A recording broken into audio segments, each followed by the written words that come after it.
Bilang bahagi ng kahandaan sa pagtugon sa Bagyong Upong, nagsagawa ng accounting ang mga kapulisan sa iba't ibang lalawigan sa Calabarzon nito lamang ika-26 ng Setyembre taong kasalukuyan.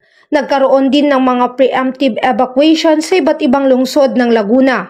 Layunin ng aktibidad na matiyak ang presensya, kahandaan at koordinasyon ng mga tauhan ng kapulisan at tiyakin ang maayos na daloy ng evacuation, pagbibigay tulong, kaligtasan at seguridad sa komunidad.